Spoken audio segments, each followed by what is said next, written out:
नेपालबाट आज प्रमुख अतिथिको रूपमा पाल्नु भएको छ। पुष्पकमल दाहाल प्रचण्डज्यूबाट आफ्नो नेपाल फेस्टिभल प्रतिको शुभकामना सन्देश सहित यहाँहरू सबैलाई आफ्नो मन्तव्य दिन गइराख्नु भएको छ। जोरदार तालीले स्वागत गरौँ। धन्यवाद कार्यक्रमका सञ्चालकजीलाई। नेपाल फेस्टिभल 2022 को यो निकै आकर्षक समारोहका अध्यक्ष महोदय, यो फेस्टिभल उद्घाटन समारोहमा उपस्थित विभिन्न सङ्घ संस्थाका प्रतिनिधि साथीहरू, विभिन्न राजनीतिक दलसँग सम्बन्धित साथीहरू, जापान सरकार र यो फुकुओका विदेश विभागका प्रमुख तथा अन्य जापानी मित्रहरू, सबभन्दा पहिला त म आफूलाई निकै खुसी र गर्वको महसुस भएको कुरा तपाईहरुलाई जानकारी गराउन चाहन्छु। तपाईहरुले यस्तो नेपाल फेस्टिभल भनेर त वर्षौंदेखि मनाउने गर्नु भएको रहेछ, तर म त्यस्तो सौभाग्यशाली बन्ने अवसर भयो। पूर्व प्रधानमन्त्रीको हैसियतले प्रमुख अतिथिको रूपमा यो फेस्टिभलको उद्घाटन गर्ने म नै पहिलो बन्न पाएछु। त्यसको निम्ति म खुसी व्यक्त गर्न चाहन्छु र सबै आयोजकहरूलाई म धन्यवाद भन्न चाहन्छु। तपाईहरुले नेपाल फेस्टिभल मार्फत जापानमा रहेर पनि नेपालको जातीय विविधता, भाषिक विविधता, सांस्कृतिक विविधता र नेपालको उत्पादनलाई प्रमोट गर्ने जो काम गर्नु भएको छ, तपाईहरु सबै धन्यवादको पात्र हुनुहुन्छ। म मेरो तर्फबाट पूर्व प्रधानमन्त्रीको हैसियतले तपाईहरुलाई बधाई भन्न चाहन्छु र यो फेस्टिभलको पूर्ण सफलताको निम्ति हार्दिक शुभकामना पनि भन्न चाहन्छु।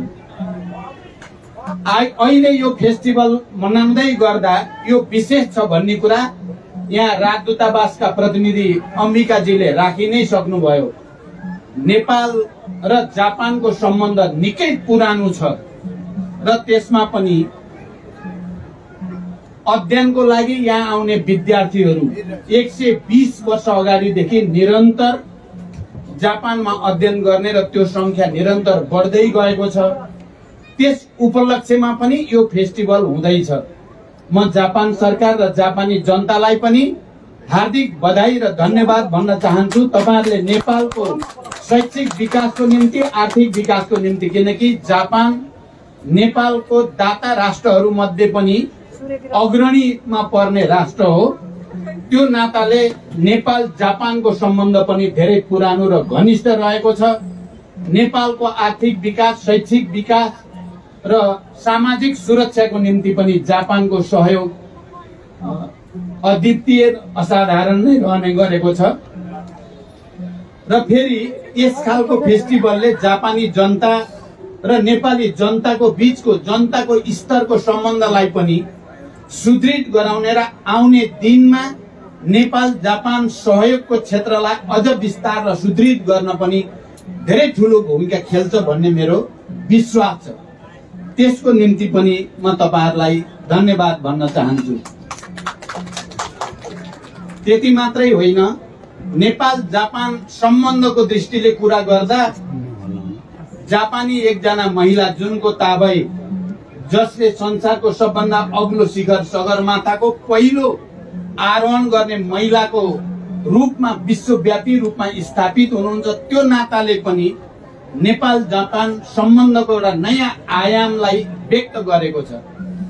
मलाई यहाँ तपाईहरुको बीचमा आएर कुरा गर्दै गर्दा मैले विभिन्न जापानी मित्रहरूसँग पटक पटक गरिएका छलफलहरू, मैले प्रधानमन्त्रीको रूपमा या पूर्व प्रधानमन्त्रीको रूपमा, पार्टीको नेताको हैसियतले या नेपालको एउटा विशिष्ट शान्ति सम्झौता, संविधान निर्माण र अनि सबै राजनीतिक दलहरूलाई सहमति गराएर एउटा नयाँ निर्वाचनतिर लैजाने र राष्ट्रिय एकता गराउने जो भूमिका खेल्ने अवसर मलाई प्राप्त भयो, त्यसको पनि म तपाईहरुको अगाडि स्मरण गर्न चाहन्छु।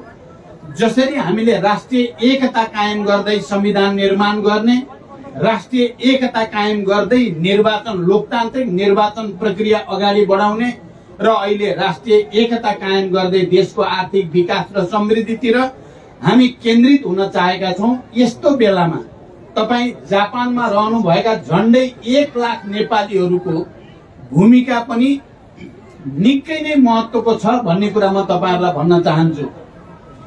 मैले विश्वका विभिन्न देशमा रहेका नेपालीहरूले जे अनुभव, जे ज्ञान र जे सिप र जे पुँजी आर्जन गर्नु भएको छ, मलाई लाग्छ तपाईहरुले नेपालको समग्र विकासको निम्ति कुनै न कुनै रूपले तपाईहरुले सदुपयोग गरि नै राख्नु भएको छ। तपाईहरुले गरेको योगदानले नै नेपालको अर्थतन्त्रलाई पनि अगाडि बढाउन निकै ठूलो भूमिका खेलेकै छ। र मैले देशको आर्थिक विकासको जो सम्भावना छ नेपालमा, त्यो सम्भावनालाई राम्रोसँग हामीले त्यहाँको राजनैतिक नेतृत्व, त्यहाँको सरकार र जनताले एउटा वातावरण बनाउन सक्यो भने तपाईहरुले जापानमा सिकेको सिप, हासिल गरेको अनुभव र आर्जन गरेको पुँजी, यो सबै नै नेपालको आर्थिक विकासको गतिलाई तीव्रता दिन महत्त्वपूर्ण हुने मैले विश्वास लिएको छु। म जापान आउने कुरा धेरै पहिलेदेखि हुने गर्थ्यो। विस्तृत शान्ति सम्झौता भएर नेपालमा संविधान सभाको निर्वाचन प्रक्रियादेखि नै जापान आउने मेरो इच्छा पनि थियो। र यहाँ आएर नेपालीहरूको स्थिति के छ, नेपालीहरूले कस्तो महसुस गर्नु भएको छ, प्रत्यक्ष तपाईहरुसँग भेटघाट गर्ने र तपाईहरुको अनुभूति साटासाट गर्ने पनि मेरो इच्छा थियो।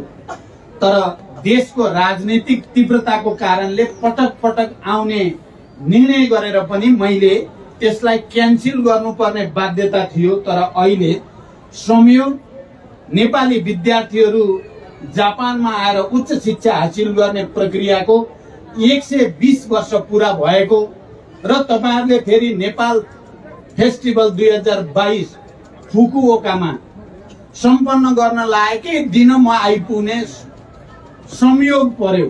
यो मेरो लागि खुसीको कुरा हो। यद्यपि म आउँदा आउँदै टोकियोको एयरपोर्टबाट सिधै फेरि अर्को जहाज चढेर यहाँ आउँदा आउँदै तपाईहरुको अगाडि उपस्थित छु। खाना खाने मौका पनि मिलेको छैन, तर तपाईहरुसँग भेट भयो, नखाए पनि खाएको जस्तै मलाई लागेको छ। र म यहाँ आउने कुरा गर्दै गर्दा नेपाल जापानको सम्बन्धलाई अझ बलियो बनाउन के गर्न सकिन्छ, मैले नेपालका सबै तपाई प्रतिनिधि साथीहरूसँग र अनि जापानी जो कोही नेता वा अधिकारीसँग भेट हुँदा पनि मेरो जोड नेपाल जापान सम्बन्धलाई अझ सुदृढ गर्ने, द्विपक्षीय आर्थिक र अन्य सहयोगलाई अझ प्रवर्धन गर्ने कुरामा नै केन्द्रित हुनेछ। आउने 4 दिन 5 दिनको मेरो बसाई जहाँ जहाँ गए पनि त्यसैको निम्ति केन्द्रित हुनेछ। र सुरुवात नेपाल फेस्टिभलबाट भयो, नेपाली विविधता सहित तपाईहरुसँग भेटघाटको रूपमा भयो। मलाई खुसी छ। जति बेला म यो पटक जापानमा आइछाड्ने भनेर निर्णय भएको थियो करिब 1-1.5 महिना अगाडि, त्यति बेला म प्रधानमन्त्रीको रूपमा या पूर्व प्रधानमन्त्रीको रूपमा पनि जापानका पूर्व प्रधानमन्त्री आबेसँग म विभिन्न रूपले सम्पर्क र कुराकानीमा हुने गरेको थिएँ र उहाँसँग मेरो विशेष मित्रताको सम्बन्ध हुन पुगेको थियो। र मैले जापानमा आएको बेलामा उहाँसँग पनि भेट्ने र फेरि एकचोटि प्रत्यक्ष कुरा गर्ने इच्छा मैले जापानी राजदूतावासबाट मार्फत पुर्याएको पनि थिएँ। तर दुर्भाग्य उहाँको यही बीचमा बडो दुर्भाग्यपूर्ण अवसान भयो। म उहाँलाई श्रद्धापूर्वक स्मरण गर्न चाहन्छु। शोक सन्तप्त परिवारहरूप्रति संवेदना पनि व्यक्त गर्न चाहन्छु। जापानमा दुर्लभ बडो हुनै नहुने घटनाको रूपमा त्यो घट्यो।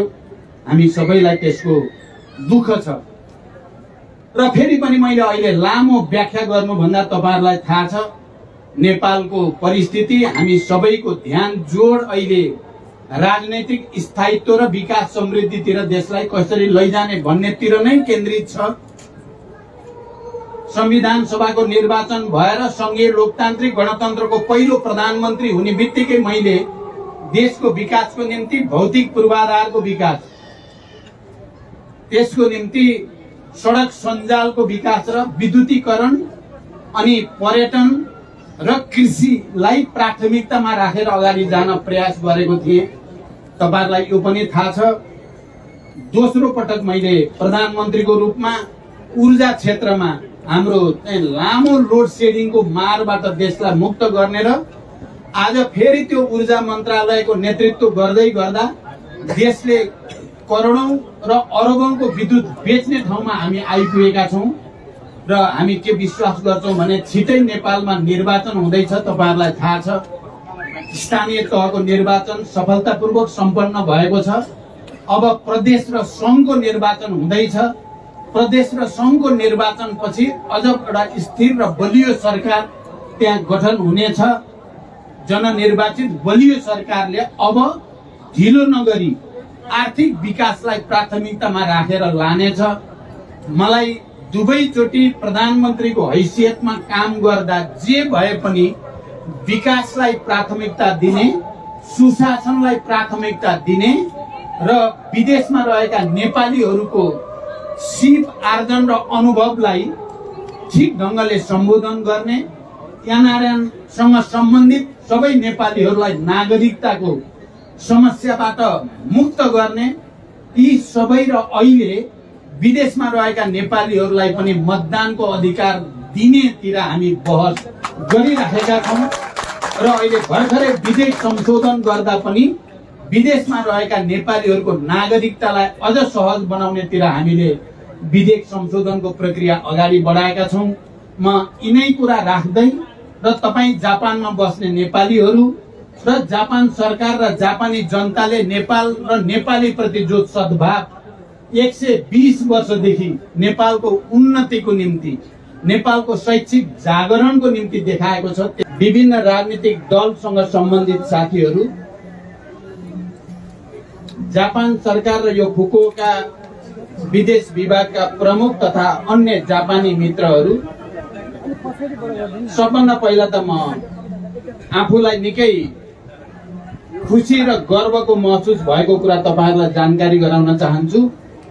तपाईहरुले यस्तो नेपाल फेस्टिभल भनेर त वर्षौंदेखि मनाउने गर्नु भएको रहेछ, तर म त्यस्तो सौभाग्यशाली बन्ने अवसर भयो। पूर्व प्रधानमन्त्रीको हैसियतले प्रमुख अतिथिको रूपमा यो फेस्टिभलको उद्घाटन गर्ने म नै पहिलो बन्न पाएछु। त्यसको निम्ति म खुसी व्यक्त गर्न चाहन्छु र सबै आयोजकहरूलाई म धन्यवाद भन्न चाहन्छु।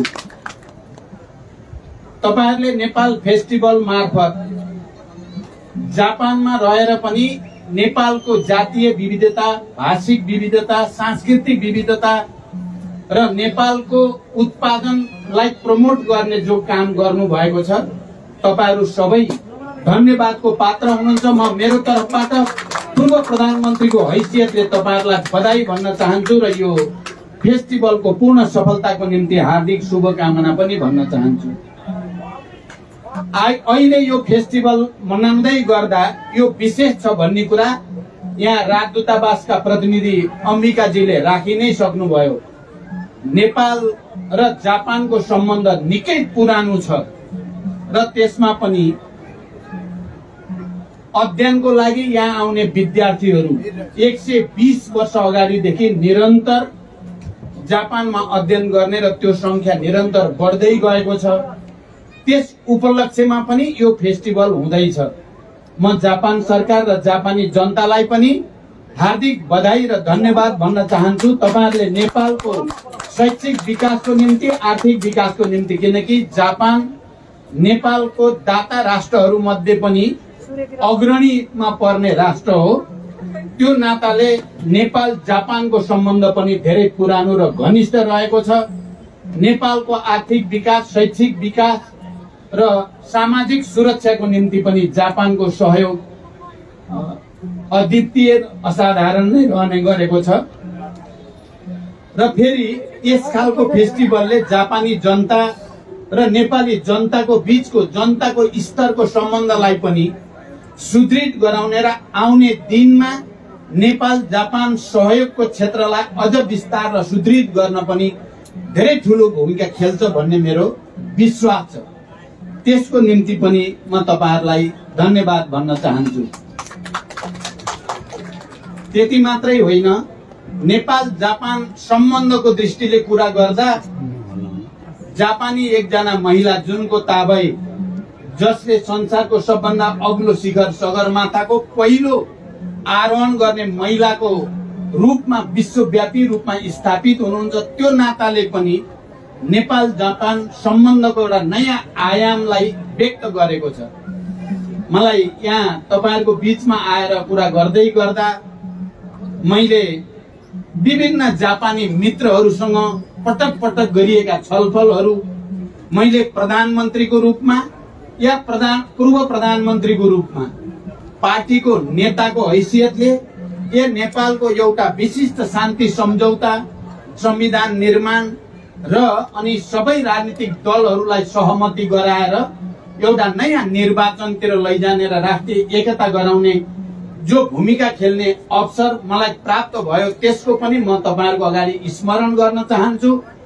जसरी हामीले राष्ट्रिय एकता कायम गर्दै संविधान निर्माण गर्ने, राष्ट्रिय एकता कायम गर्दै निर्वाचन, लोकतान्त्रिक निर्वाचन प्रक्रिया अगाडि बढाउने र अहिले राष्ट्रिय एकता कायम गर्दै देशको आर्थिक विकास र समृद्धितिर हामी केन्द्रित हुन चाहेका छौं। यस्तो बेलामा तपाई जापानमा रहनुभएका झण्डै 1 लाख नेपालीहरूको भूमिका पनि निकै नै महत्त्वको छ भन्ने कुरा म तपाईहरुलाई भन्न चाहन्छु। मैले विश्वका विभिन्न देशमा रहेका नेपालीहरूले जे अनुभव, जे ज्ञान र जे सिप र जे पुँजी आर्जन गर्नु भएको छ, मलाई लाग्छ तपाईहरुले नेपालको समग्र विकासको निम्ति कुनै न कुनै रूपले तपाईहरुले सदुपयोग गरि नै राख्नु भएको छ। तपाईहरुले गरेको योगदानले नै नेपालको अर्थतन्त्रलाई पनि अगाडि बढाउन निकै ठूलो भूमिका खेलेकै छ। र मैले देशको आर्थिक विकासको जो सम्भावना छ नेपालमा, त्यो सम्भावनालाई राम्रोसँग हामीले त्यहाँको राजनैतिक नेतृत्व, त्यहाँको सरकार र जनताले एउटा वातावरण बनाउन सक्यो भने तपाईहरुले जापानमा सिकेको सिप, हासिल गरेको अनुभव र आर्जन गरेको पुँजी, यो सबै नै नेपालको आर्थिक विकासको गतिलाई तीव्रता दिन महत्त्वपूर्ण हुने मैले विश्वास लिएको छु। म जापान आउने कुरा धेरै पहिलेदेखि हुने गर्थ्यो। विस्तृत शान्ति सम्झौता भएर नेपालमा संविधान सभाको निर्वाचन प्रक्रियादेखि नै जापान आउने मेरो इच्छा पनि थियो र यहाँ आएर नेपालीहरूको स्थिति के छ, नेपालीहरूले कस्तो महसुस गर्नु भएको छ, प्रत्यक्ष तपाईहरुसँग भेटघाट गर्ने र तपाईहरुको अनुभूति साटासाट गर्ने पनि मेरो इच्छा थियो। तर देशको राजनीतिक तीव्रताको कारणले पटक पटक आउने निर्णय गरेर पनि मैले त्यसलाई क्यान्सल गर्नुपर्ने बाध्यता थियो। तर अहिले संयोग नेपाली विद्यार्थीहरू जापानमा आएर उच्च शिक्षा हासिल गर्ने प्रक्रियाको 120 वर्ष पूरा भएको र तपाईहरुले फेरि नेपाल फेस्टिभल 2022 फुकुओकामा सम्पन्न गर्न लागेकै दिन म आइपुग्ने संयोग पर्यो।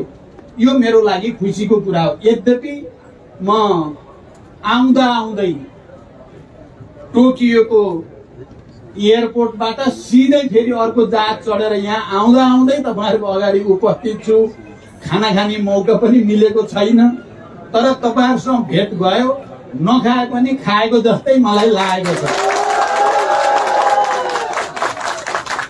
र म यहाँ आउने कुरा गर्दै गर्दा नेपाल जापानको सम्बन्धलाई अझ बलियो बनाउन के गर्न सकिन्छ, मैले नेपालका सबै तपाई प्रतिनिधि साथीहरूसँग र अनि जापानी जो कोही नेता वा अधिकारीसँग भेट हुँदा पनि मेरो जोड नेपाल जापान सम्बन्धलाई अझ सुदृढ गर्ने, द्विपक्षीय आर्थिक र अन्य सहयोगलाई अझ प्रवर्धन गर्ने कुरामा नै केन्द्रित हुनेछ। आउने 4 दिन 5 दिनको मेरो बसाई जहाँ जहाँ गए पनि त्यसैको निम्ति केन्द्रित हुनेछ र सुरुवात नेपाल फेस्टिभलबाट भयो। नेपाली विविधता सहित तपाईहरुसँग भेटघाटको रूपमा भयो। मलाई खुसी छ। जति बेला म यो पटक जापानमा आइछाड्ने भनेर निर्णय भएको थियो करिब 1-1.5 महिना अगाडि, त्यति बेला म प्रधानमन्त्रीको रूपमा या पूर्व प्रधानमन्त्रीको रूपमा पनि जापानका पूर्व प्रधानमन्त्री आबेसँग म विभिन्न रूपले सम्पर्क र कुराकानीमा हुने गरेको थिएँ र उहाँसँग मेरो विशेष मित्रताको सम्बन्ध हुन पुगेको थियो र मैले जापानमा आएको बेलामा उहाँसँग पनि भेट्ने र फेरि एकचोटि प्रत्यक्ष कुरा गर्ने इच्छा मैले जापानी राजदूतावासबाट मार्फत पुर्याएको पनि थिएँ। तर दुर्भाग्य उहाँको यही बीचमा बडो दुर्भाग्यपूर्ण अवसान भयो। म उहाँलाई श्रद्धापूर्वक स्मरण गर्न चाहन्छु। शोक सन्तप्त परिवारहरूप्रति संवेदना पनि व्यक्त गर्न चाहन्छु। जापानमा दुर्लभ बडो हुनै नहुने घटनाको रूपमा त्यो घट्यो। हामी सबैलाई त्यसको दुःख छ। र फेरि पनि मैले अहिले लामो व्याख्या गर्नुभन्दा तपाईहरुलाई थाहा छ नेपालको परिस्थिति, हामी सबैको ध्यान जोड अहिले राजनैतिक स्थायित्व र विकास समृद्धितिर देशलाई कसरी लैजाने भन्नेतिर नै केन्द्रित छ। संविधान सभाको निर्वाचन भएर संघीय लोकतान्त्रिक गणतन्त्रको पहिलो प्रधानमन्त्री हुने बित्तिकै मैले देशको विकासको निम्ति भौतिक पूर्वाधारको विकास, त्यसको निम्ति सडक सञ्जालको विकास र विद्युतीकरण अनि पर्यटन र कृषिलाई प्राथमिकतामा राखेर अगाडि जान प्रयास गरेको थिएँ।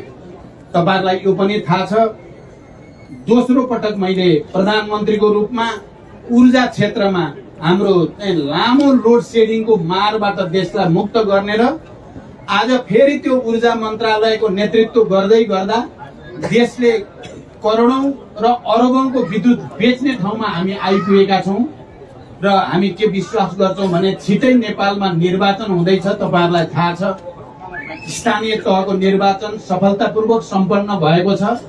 अब प्रदेश र संघको निर्वाचन हुँदैछ। प्रदेश र संघको निर्वाचन पछि अझ एउटा स्थिर र बलियो सरकार त्यहाँ गठन हुनेछ।